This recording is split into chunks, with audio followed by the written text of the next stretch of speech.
नमस्कार. संघर्ष वृत्तवाहिनीमध्ये आपलं स्वागत. घेऊया ठाणे आणि आसपासच्या परिसरामधील घडणाऱ्या महत्त्वाच्या घडामोडींचा आढावा. ठाण्यातील अंबिकानगर या ठिकाणी काही किरकोळ कारणावरून तरुणांमध्ये वाद झाला होता. हे प्रकरण पोलीस स्थानकामध्ये जाताच तिघांवरती गुन्हा दाखल करण्यात आल्यानंतर तिघही स्वतः पोलीस स्थानकामध्ये हजर झाले. मात्र आरोपींना पोलीस चोप देण्याऐवजी खासगी पोलीस मित्रच पट्ट्याने मारत असल्याचं शिवसेनेचे माजी नगरसेवक एकनाथ भोईर यांनी सांगितलं. घटना घडत असताना स्वतः त्या ठिकाणी पाहिलं असून संबंधित अधिकाऱ्यांवरती गुन्हा दाखल करा. अशाच अधिकाऱ्यांमुळे बाहेरची माणसं येऊन जर मारहाण करत असतील तर गंभीर बाब आहे. परभणी या ठिकाणी घडलेली घटना ताजी असतानाच मुख्यमंत्र्यांच्या ठाण्यात देखील आरोपींना पोलिसांसमोर पोलीस स्थानकाच्या चौकशी खोलीतच बाहेरील माणसांकडून मारहाण होत असेल तर आरोपींचे पोलीस स्थानकामध्ये खून होतील असा थेट आरोप एकनाथ भोईर यांनी पोलीस खात्यावरती केला आहे. याविषयी एकनाथ भोईर व सहकाऱ्यांनी पोलीस आयुक्तांची भेट घेतली.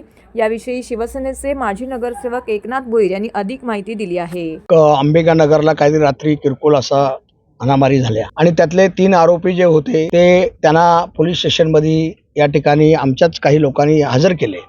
कारण 324चा काहीतरी समथिंग गुन्हा होता आणि त्यासाठी त्यांना हजर केले. परंतु हजर केले असताना त्यांना बाहेरचं गुंड प्रवृत्तीचे पोलीस मित्र बोलून आगळेशेठ पोलीस स्टेशनच्या रूम मध्ये थोरे म्हणून जे कोण PSI आहेत डिटेक्शनला त्यांनी सांगून तू मार मैं देखता हूं, तू मार याला, अशा प्रकारचं पट्ट्याने तो बाहेरची व्यक्ती समतानगरचा कोणीतरी तो आहे त्यांनी या ठिकाणी मला वाटतं आता त्याची तुम्ही शूटिंग सुद्धा घेतलेली आहे. त्यांनी या ठिकाणी त्या लोकांना मारहाण केलेली पोलीस स्टेशनच्या डिटेक्शन रूमच्या आतमध्ये. म्हणजे अगदी पोलिसांनी असं ठरवलं असेल का एखाद्याचा मर्डरच या ठिकाणी करायचा. असे प्रकार काही पोलीस स्टेशनच्या लोकांमध्ये घडतात आणि ते मला वाटतं असेच काहीतरी प्रकार असतील असा थोडासा हे वाटतोय.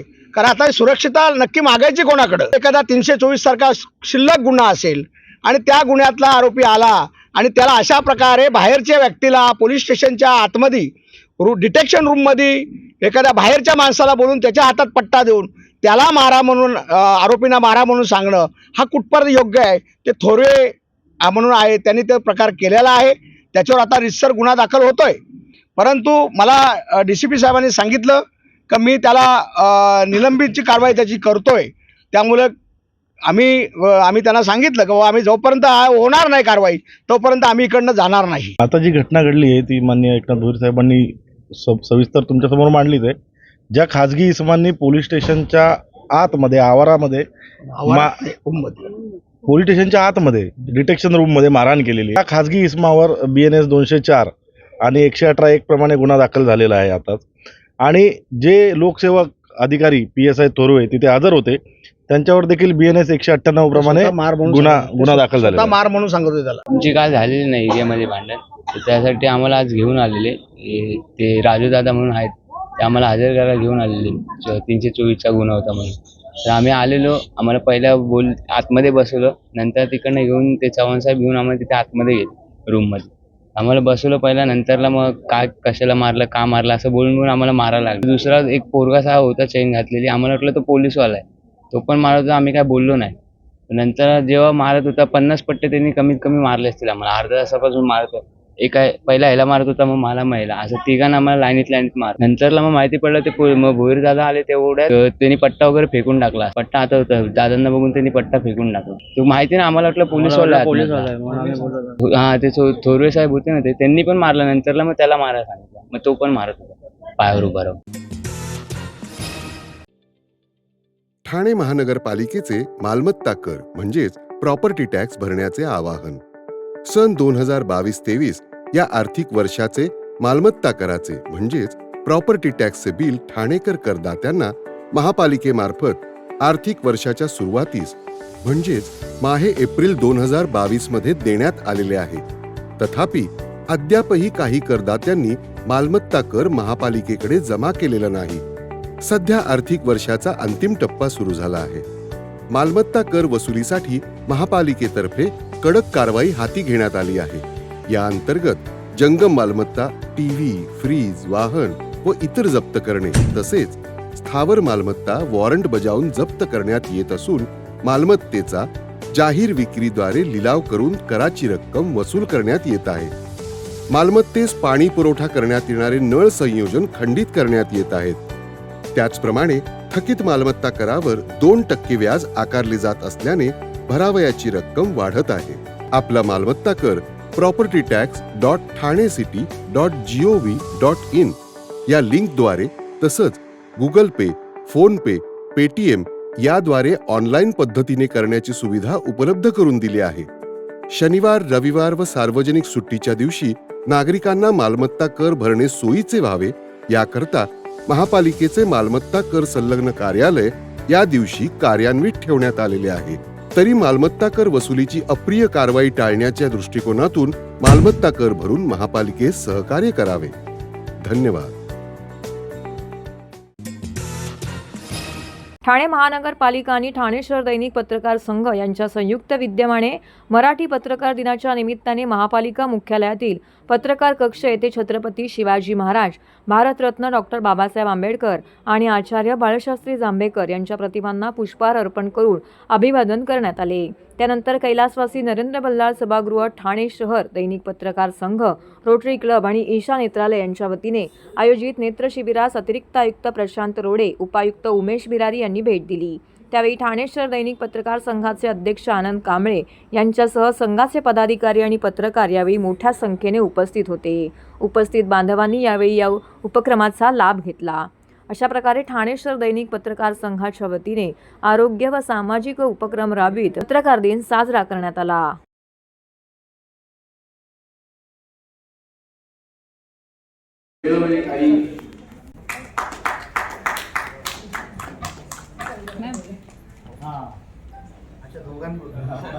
जिल्हा माहिती अधिकारी श्री मनोज सावंत.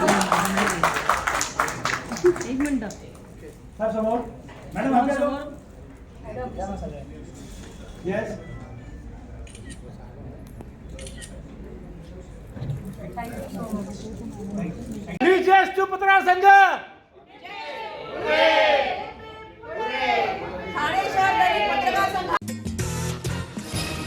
कोर्टनाका ठाणे येथे मंत्री धनंजय मुंडे व बंजारी समाजाला कोणतेही कारण नसताना धमकी देणाऱ्या मनोज जरांगेंच्या विरोधात आणि समाजाचा व अधिकारी कर्मचारी यांचा अपमान केल्याबद्दल अंजली दमानी यांच्या विरोधात गुन्हा दाखल करण्याबाबत ओबीसी बंजारी समाज जिल्हाधिकारी कार्यालयाबाहेर मोठ्या संख्येने जमले होते.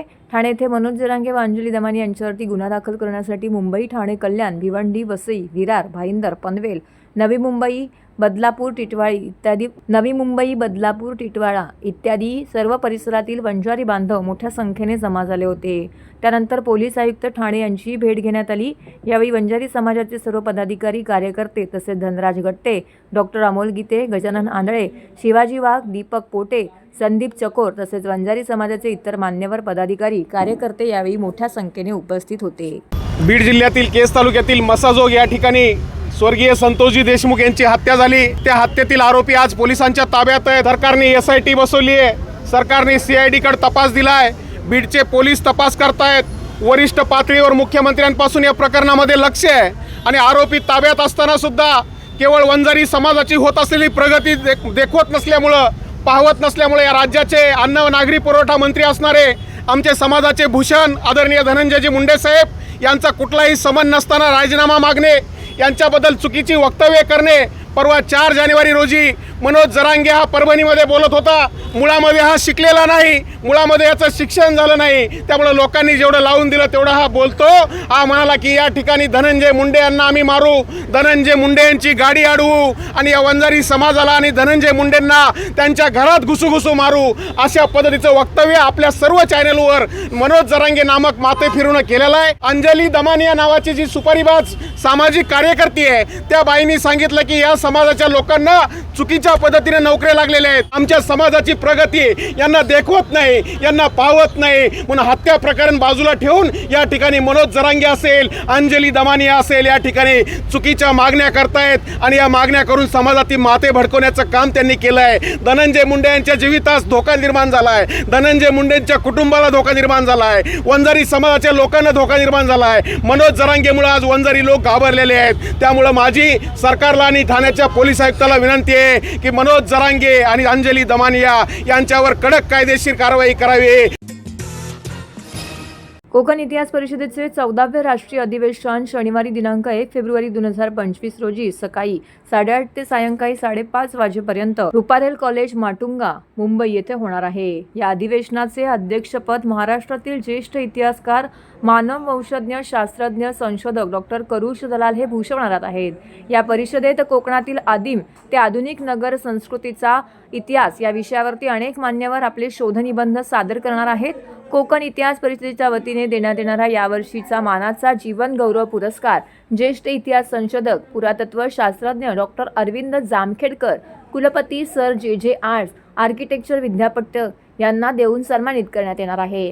अशी माहिती कोकण इतिहास परिषदेचे अध्यक्ष व ज्येष्ठ इतिहास संशोधक सदाशिव टेटविलकर यांनी पत्रकार परिषदेमध्ये दिली. या पत्रकार परिषदेत परिषदेच्या कार्यवाह विद्याप्रभू अध्यक्ष सदाशिव टेटविलकर, कार्यकारिणी सदस्य प्रवीण कदम, प्राध्यापक अरविंद गवळे उपस्थित होते. सदाशिव टेटविलकर. कोकण इतिहास परिषदेचं हे 14वं अधिवेशन आहे आणि हे 14वं अधिवेशन आपलं माटुंग्याला रुपारेल कॉलेज इथे संपन्न होणार आहे. आणि ह्या कॉलेजची जी संपूर्ण योजना आहे, आता त्यांचे इथे प्रतिनिधी आलेले आहेत आणि आमच्या मॅडम यांनी ते संपूर्ण आयोजन केलेलं आहे. आणि इथे आता असं आहे की या अधिवेशनानंतर आणि म्युझियमच्या बाबतीत मॅडम आता म्हणाला की ठाण्याचा जो किल्ला आहे, जेल आहे, तर तिथे म्युझियम हवं. मी ठाणा याच्यामध्ये हेरिटेज याच्या कमिटीवरती मी आहे आणि आमची एक मीटिंगमध्ये झाली आणि त्या मीटिंगमध्ये ठरलेलं आहे की इथलं काही हे आहेत तुमचे कैदी आहेत, त्या कैद्यांना आपण हलवायचं आणि भिवंडीला नवीन ते बांधतायत तिथे ते त्यांना कैद्यांना द्यायचं आणि या किल्ल्याचा आपण काहीतरी उपयोग करूया. तर मी तेव्हा त्यांना म्हटलं की उपयोग करायचं पण ते म्युझियमच करा.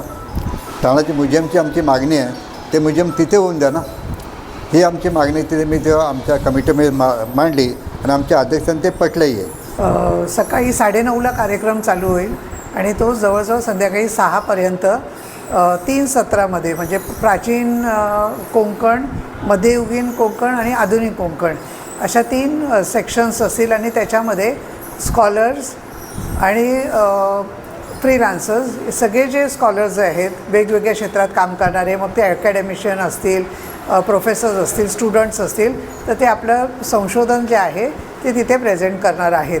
या परिषदेला डॉक्टर कुरुष दलाल हे अध्यक्ष म्हणून आम्हाला लाभलेले आहेत. त्यांचं कोकण, तारापूर वगैरे भागामध्ये फार मोठं म्हणजे काम केलेलं आहे, त्यांनी संशोधन केलेलं आहे. तसेच या वर्षीचा जीवन गौरव पुरस्कार जो आहे कोकण इतिहास परिषदेतर्फे देण्यात येतो, तो डॉक्टर अरविंद जामखेडकर, कुलपती जे स्कूल ऑफ आर्ट विद्यापीठ यांना बहाल करण्यात येणार आहे. त्यांनी जे काही महाराष्ट्राचा इतिहास, आर्किओलॉजी आणि प्राच्य पांडित्य जे त्यांच्या याच्यामध्ये त्यांनी जे कार्य केलेलं आहे त्याबद्दल त्यांचा गौरव करण्यात येणार आहे. त्याचप्रमाणे कोकण आणि मुंबई यावर लिहिण्यात येणारा जो यावर्षीचा ग्रंथ असेल 2024मध्ये पब्लिश झालेला, तर यातील एका ग्रंथाला उत्कृष्ट ग्रंथाला पारितोषिक देण्यात येणार आहे. तसेच गेल्या वर्षी कणकवली इथे संपन्न झालेल्या 13व्या अधिवेशनामध्ये जे रिसर्च पेपर सादर करण्यात आले, त्याच्यातील 2 उत्कृष्ट पेपर्सना आम्ही बक्षीस देणार आहोत. त्याच्यामध्ये एक जो आहे तो यंग रिसर्चरना देण्यात येतो आणि एक पारितोषिक जे आहे त्याच्यासाठी वयोमर्यादा नसते. अशा प्रकारे 2 पारितोषिकं देण्यात येणार आहेत. त्यानंतर विचारांची कॉन्फरन्सचा जो मूळ हेतू असतो तो म्हणजे विचारांची देवाणघेवाण. तर ही विचारांची देवाणघेवाण होईल, कुठच्या क्षेत्रामध्ये काय कार्य चाललेलं आहे, त्याच्यानंतर कुठच्या जिल्ह्यामध्ये कोण कोण काय काय काम करत आहोत, त्याचीसुद्धा म्हणजे परिषदेच्या निमित्ताने ही विचार देवाणघेवाण होते. आणि मला असं वाटतं की याच्यामध्ये आम्ही परत एकदा रिझोल्युशन पास करणार आहोत की ठाण्यामध्ये म्युझियम व्हावं. मला असं वाटतं की जरी याची प्रगती हळूहळू असली तरीसुद्धा जागृती बऱ्याच प्रमाणामध्ये झालेली आहे. आणि आता आपले जे पॉलिटिशियन्स आहेत, समाजसुधारक आहेत, हेरिटेजमध्ये काम करणारी लोकं जी आहेत, ठाण्यातली प्रतिष्ठित मंडळी आहेत, यांच्यामध्ये ही जागृती झालेली आणि असं सर्वांनाच वाटतं की आता एक म्युझियम चाय व्हावं आणि मला असं वाटतं की त्या दृष्टिकोनातून हे एक मोठं पाऊल असेल. Maharashtra state electricity workers federation आणि विद्युत क्षेत्रातील इतर कामगार संघटना वागळे इस्टेट ठाणे येथे प्रीपेड स्मार्ट मीटर योजनेला आमचा विरोध जाहीर करत आहोत असं म्हणत आज MSEB कर्मचाऱ्यांनी आंदोलन केलं. तत्कालीन ऊर्जा मंत्री व सध्याचे मुख्यमंत्री यांनी सभागृहामध्ये 3 जुलै 2024 रोजी ग्वाही दिली होती की सर्वसामान्य ग्राहकांच्यासाठी स्मार्ट मीटर लावण्यात येणार नाहीत, पण तरीही ठाण्यामध्ये महाराष्ट्रात इतरत्रही फसवणुकीने खाजगी कंपन्या स्मार्ट मीटर लावत आहेत. ही मनमानी जो कारभार आहे याला विरोध केला जात आहे. MSEB कर्मचारी संघटनेच्या वतीने या कारभाराला विरोध करण्यात आलेला आहे. प्रीपेड स्मार्ट मीटर योजनेमुळे हजारो कायम व कंत्राटी कर्मचारी यांच्या नोकरीवरती गदा येणार आहे. त्याचबरोबर सामान्य वीज उपभोक्त्यांना प्रीपेड स्मार्ट मीटर योजनेमुळे खूपच नुकसान सोसावं लागणार आहे. गुजरात, बिहार, मध्य प्रदेश, जम्मू काश्मीर, उत्तर प्रदेश आणि महाराष्ट्रातही अनेक ठिकाणी प्रीपेड स्मार्ट मीटरला कर्मचारी आणि वीज उपभोक्त्यांचा कडकडून विरोध होत आहे. या कामगाराविरोधात आणि लोकविरोधी प्रीपेड स्मार्ट मीटर योजनेला विरोध करण्याकरिता MSEB कर्मचारी संघटना, त्याचबरोबर कामगार नेते राजन राजे, राष्ट्रवादी ठाणे शहर अध्यक्ष सुहास देसाई, आपचे राजेश वलूचा व इतर लोकप्रतिनिधी, कर्मचारी, नागरिक या आंदोलनादरम्यान यावेळी उपस्थित होते. तर या आंदोलनादरम्यान अदानींना तीव्र विरोध करण्यात आला आहे.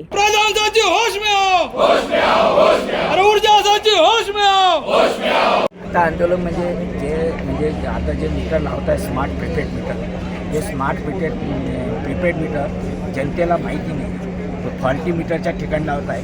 आता फॉल्टीच्या ठिकाणी लावत आहे. फॉल्टी लावल्यानंतर ते सर्व म्हणजे लोकांचा काय उद्रेक आहे किंवा काय हे आहे याच्या बघून ते पूर्ण सर्व लोकांना लावणार आहे आणि सर्व यंत्रणा अदानी आपल्या ताब्यात घेणार आहे. जर अदानीच्या ताब्यामध्ये गेलं तर या ठिकाणचे जे विजेचे दर आहे ते सुद्धा वाढण्याची शक्यता आहे. ज्या मीटरची आजची जी कॉस्ट आहे, जी कॉस्ट 1000-1200 रुपयामध्ये मार्केटमध्ये मिळतो, आज 12,000 रुपये त्याची किंमत ठरवली.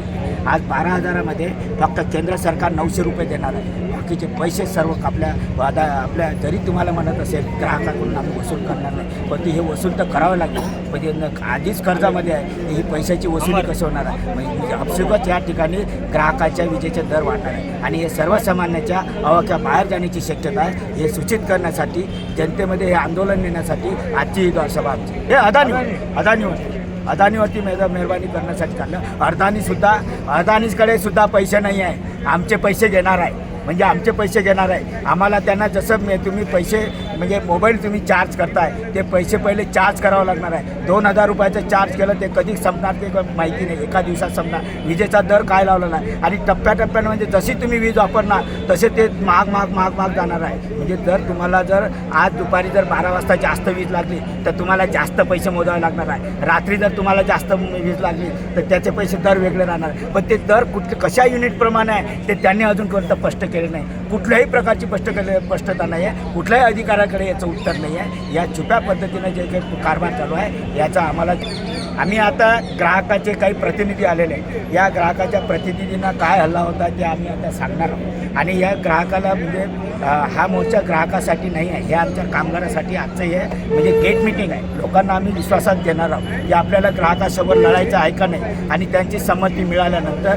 आमच्या नोकरीचा प्रश्न आहे, येणाऱ्या भविष्यपिढीचा प्रश्न आहे, याच्यासाठी आम्ही संमती घेऊन ग्राहकाच्या सोबत ज्या काही सर्व संघटना आहे, सर्व पक्ष आहे, एक पक्ष सोडून सर्व पक्ष या ठिकाणी आला. या ठिकाणी काँग्रेस आहे, या ठिकाणी राष्ट्रवादी आहे, आम आदमी पार्टी आहे, तुमच्यावालं शेकाप आहे, उद्धव ठाकरेंची सेना आहे, राष्ट्रवादी काँग्रेस, शरद पवार गट आहे. हे सर्व गट आमच्यासोबत आहे. त्यानंतर या ठिकाणच्या ठाणे शहरामधल्या 46 कामगार संघटना, छोट्या मोठ्या असंघटित कामगार संघटनासुद्धा आमच्यासोबत आहे. एम ए पाटील यांची सर्व श्रमिक संघटना आहे. या सर्व संघटना आमच्यासोबत आहे आणि येणाऱ्या दिवसामध्ये जनतेसोबत आम्ही नक्कीच अपडेटमुळे या कामगार वर्गाची परिस्थिती अशी होणार आहे. एक बिलिंग बंद होणार आहे तुमच्याला, म्हणजे बिल कामगार बाजूला होणार आहे, रीडिंग घेणारा कामगार बाजूला होणार आहे. त्याच्यानंतर तुमच्याला मीटर लावण्यासाठी जो कामगार जातो तो कामगार आमचा बाजूला होणार आहे. बिलिंगचं करायचं काम नाही, ते सरळ पैसे त्या अदानीच्या अकाउंटच्या ह्याच्यामध्ये जाणार. त्याच्यामुळे जे काही ही सर्व